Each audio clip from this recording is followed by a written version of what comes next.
그 한숨 소리가 그렇게 듣기 싫었습니다. 퇴근하고 돌아오신 아버지가 마루 끝에 털썩 앉아서 내뱉는 그 길고 깊은 한숨. 어린 시절에 저는 그 소리가 들릴 때마다 괜히 기분이 가라앉았습니다. 집 안 공기가 무거워지는 것 같았거든요. 아니, 기분 좋게 한잔하셨으면 곱게 주무시지 왜 저렇게 땅이 꺼져라 한숨이야.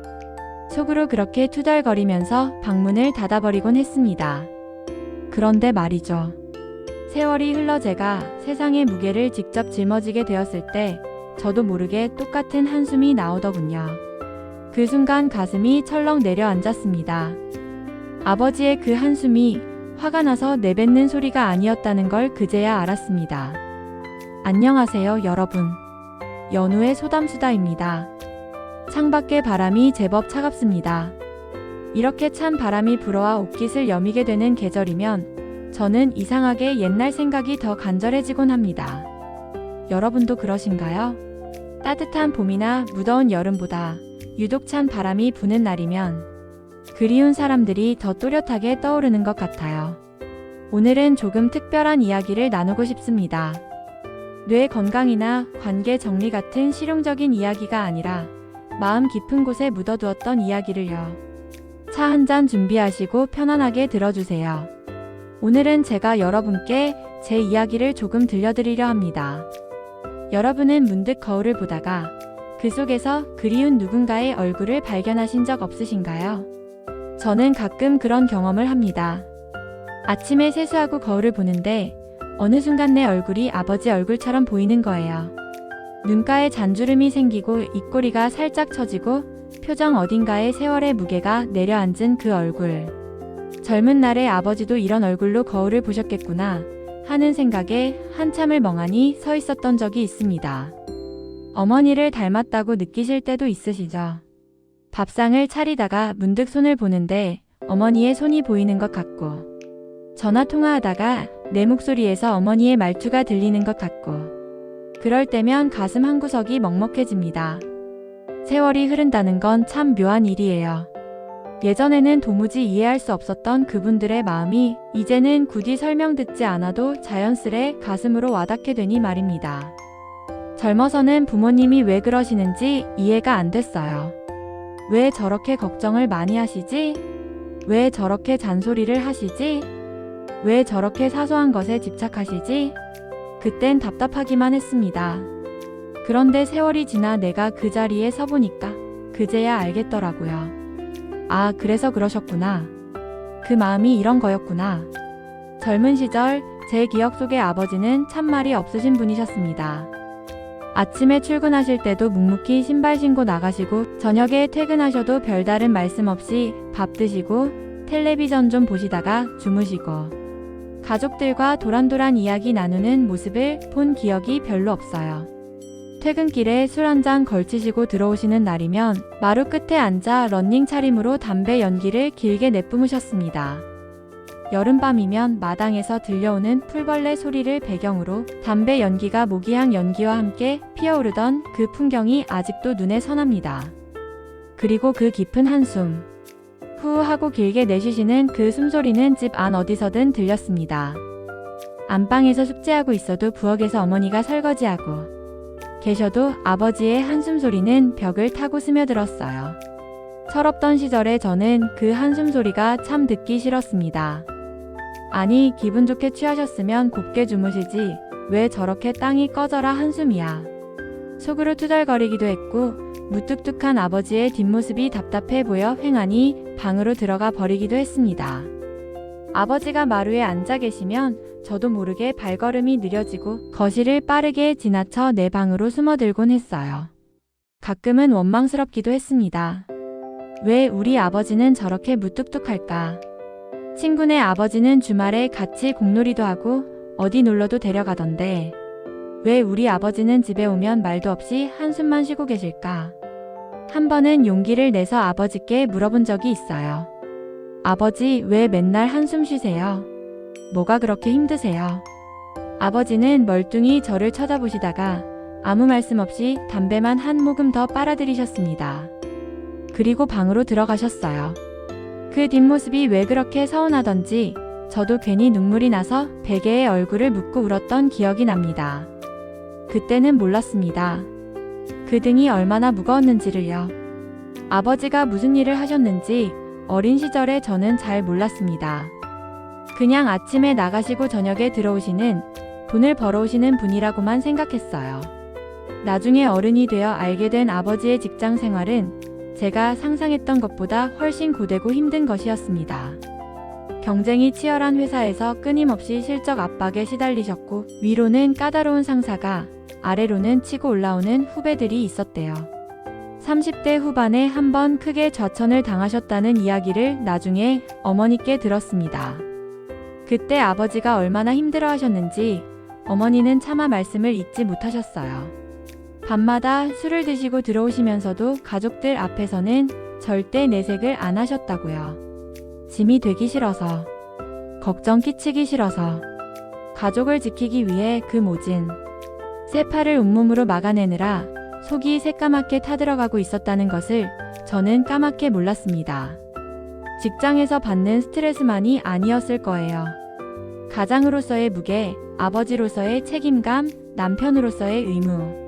이 모든 것이 그 넓지 않은 어깨 위에 산더미처럼 쌓여 있었을 겁니다. 자식들 학비는 제대로 될 수 있을까? 이번 달 월급으로 생활비가 될까? 집은 언제 장만하나? 늙으신 부모님 용돈은 어떻게 하나? 이런 걱정들이 하루도 쉬지 않고 아버지의 머릿속을 맴돌았을 거예요. 그런데 아버지는 그 걱정을 누구에게도 말씀하지 않으셨습니다. 그 시대의 아버지들은 그랬어요. 힘들다고 말하면 나약해 보이는 것 같고 걱정된다고 말하면 가장으로서 자격이 없는 것 같았으니까요. 그래서 모든 걸 혼자 삼켰습니다. 밤마다 마루 끝에 앉아 담배 연기와 함께 내뱉는 한숨이 그분들이 할 수 있는 유일한 표현이었어요. 아버지의 한숨은 화가 나서 내뱉는 소리가 아니었습니다. 그건 가장이라는 무거운 짐을 잠시 내려놓고 싶었던 고단한 영혼이 내쉬는 유일한 숨구멍이었습니다. 하고 싶은 말은 목구멍까지 차오르는데 차마 가족들에게 털어놓지 못하셨던 거예요. 힘들다고 지친다고 가끔은 다 때려치우고 싶다고. 그 말을 한 번도 못하셨어요. 대신 그 쓴 소주 한 잔에 털어넣고 삼키셨습니다. 그리고 다음날 아침이면 또 아무 일 없다는 듯이 출근 준비를 하셨어요. 넥타이를 매고 구두를 신고 묵묵히 문을 나서시던 그 뒷모습. 그 뒷모습이 지금 생각하면 너무나 외로워 보입니다. 그런데 저도 이제 어른이 되어 세상을 겪어보니 조금은 알 것 같습니다. 처음에는 몰랐어요. 사회에 나가서 일을 시작했을 때만 해도 저는 아버지와는 다르게 살 수 있을 거라고 생각했습니다. 저는 힘들면 힘들다고 말하고 지치면 지친다고 표현하면서 살아야지. 아버지처럼 혼자 끙끙 앓지는 말아야지. 그런데 막상 살아보니까 그게 쉽지 않더라고요. 직장에서 상사한테 부당한 대우를 받아도 집에 와서는 괜히 짜증 내기 싫어서 괜찮다고 했습니다. 경제적으로 쪼들려서 밤잠을 설쳐도 가족들 앞에서는 아무렇지 않은 척했어요. 미래가 불안해서 가슴이 답답해도 속으로만 삼키고 웃는 얼굴을 유지했습니다. 그러다 어느 날이었어요. 하루를 마치고 집에 돌아와서 멍하니 창밖을 보고 있었습니다. 별다른 생각 없이 그냥 앉아 있었는데 저도 모르게 입에서 후 하고 긴 숨이 나오더군요. 그 순간 가슴이 쿵 하고 내려앉았습니다. 아, 이거였구나. 아버지의 한숨이 이런 거였구나. 가슴속에 뭔가가 꽉 차 있는데 어디다 내놓지를 못하는 그 답답함. 말로 표현할 수 없는 피로와 불안이 뒤섞여서 가슴을 짓누르는 그 무게감. 그걸 내뱉을 곳이 없어서 결국 한숨으로 나오는 거였어요. 그 순간 아버지의 마루 끝 뒷모습이 눈앞에 그려졌습니다. 러닝 차림으로 앉아서 담배 연기를 내뿜던 그 모습. 땅이 꺼져라 한숨을 쉬시던 그 모습. 아, 아버지.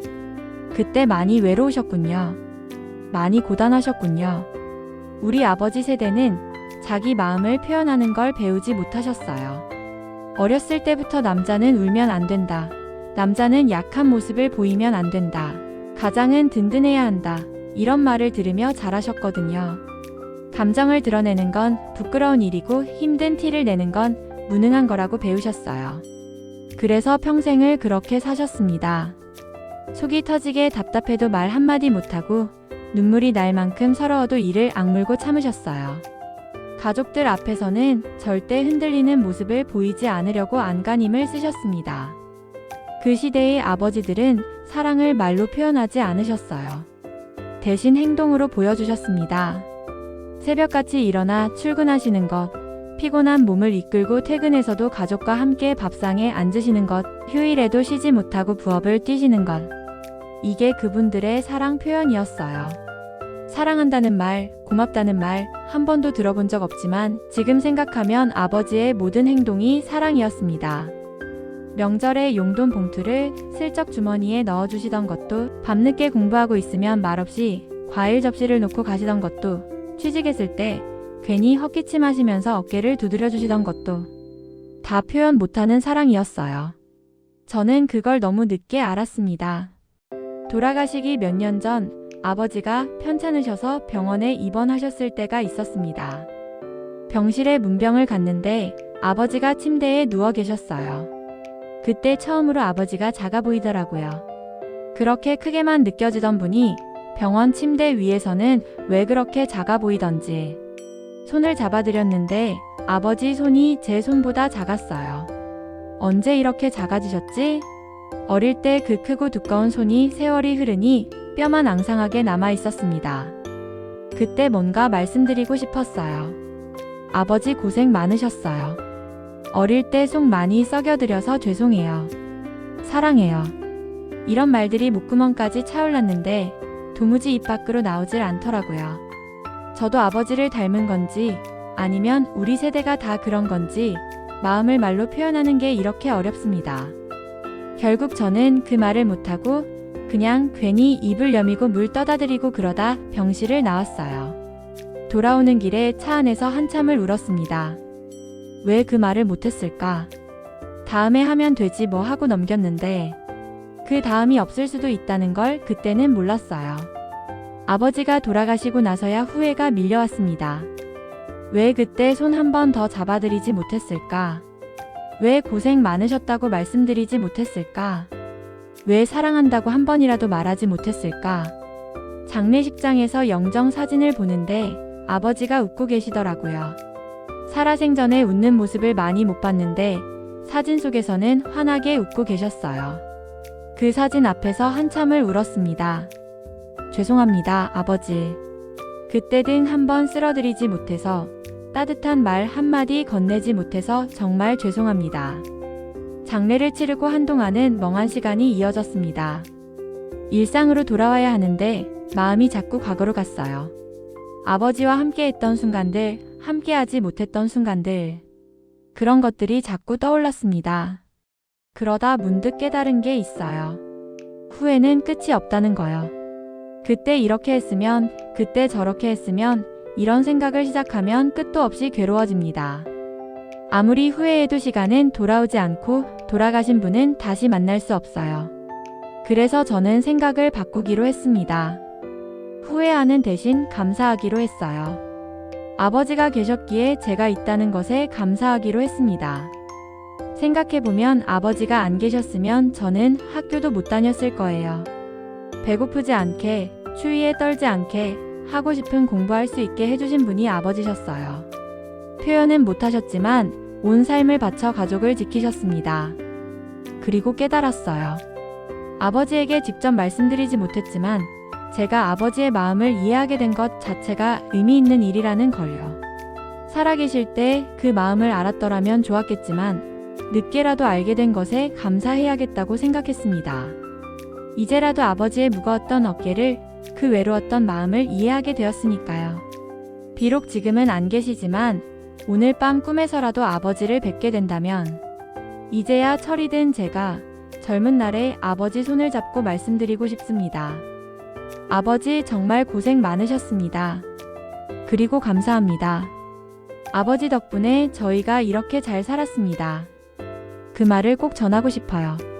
꿈에서라도요. 가끔 꿈에 아버지가 나오십니다. 이상하게도 꿈속의 아버지는 한숨을 안 쉬세요. 그냥 멀리서 절 바라보고 계시거나 아무 말 없이 옆에 앉아 계세요. 꿈에서 깨고 나면 눈물이 나기도 하고 가슴이 따뜻해지기도 합니다.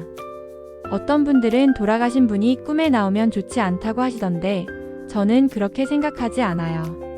꿈에서라도 뵐 수 있다면 그것만으로도 감사한 일이지요. 혹시 여러분도 꿈에서 그리운 분을 만나시거든 너무 슬퍼하지 마세요. 그분이 잠시 여러분 곁에 오신 거라고 보고 싶어서 찾아오신 거라고 생각해 보세요. 여러분도 오늘 밤 마음속에 묻어둔 그리운 이름이 있으신가요? 부모님이어도 좋고 먼저 떠난 배우자여도 좋습니다. 오래전에 떠나보낸 친구여도 좋고 어린 시절 날 돌봐주셨던 할머니, 할아버지여도 좋아요. 마음속으로 가만히 그 이름을 불러보세요. 우리가 살아가느라 바빠서 일상에 치여서 잠시 잊고 있었던 그 이름. 오늘 밤만큼은 그 이름을 가슴에 품어보세요. 살아생전에 전하지 못했던 말이 있으시다면 마음속으로 전해보세요. 목소리로 말씀하시지 않아도 괜찮아요. 마음은 전해지거든요. 감사했다고, 사랑했다고, 보고 싶다고. 그 말들을 가만히 속으로 전해보세요. 그리고 따뜻한 차 한 잔 올리듯 고마운 마음을 전해보셨으면 좋겠습니다. 저도 오늘 밤 아버지 생각을 하며 잠자리에 들 것 같습니다. 마루 끝에 앉아 한숨 쉬시던 그 뒷모습을 떠올리면서 이제는 이해한다고, 고생 많으셨다고 마음속으로 말씀드리면서요. 오늘 이야기는 여러분께 뭔가를 알려드리는 이야기가 아니었습니다. 그냥 제 마음속에 있던 이야기를 꺼내어 여러분과 나누고 싶었어요. 혹시 비슷한 마음을 가지고 계신 분이 있다면 그분과 함께 위로를 나누고 싶었습니다. 살다 보면 후회되는 일이 참 많지요. 그때 왜 그랬을까? 그때 이렇게 했으면 좋았을 텐데. 이런 생각들이 마음을 무겁게 할 때가 있습니다. 하지만 너무 오래 후회 속에 머물러 있지 마세요. 후회는 잠시 하고 그 다음엔 감사를 떠올려 보세요. 그분이 내 곁에 있었다는 것, 그분과 함께한 시간이 있었다는 것, 그것만으로도 감사한 일이니까요. 그리고 지금 곁에 있는 사람들에게 조금 더 따뜻하게 대해보세요. 말 한마디, 눈길 한 번이 나중에 소중한 기억이 됩니다.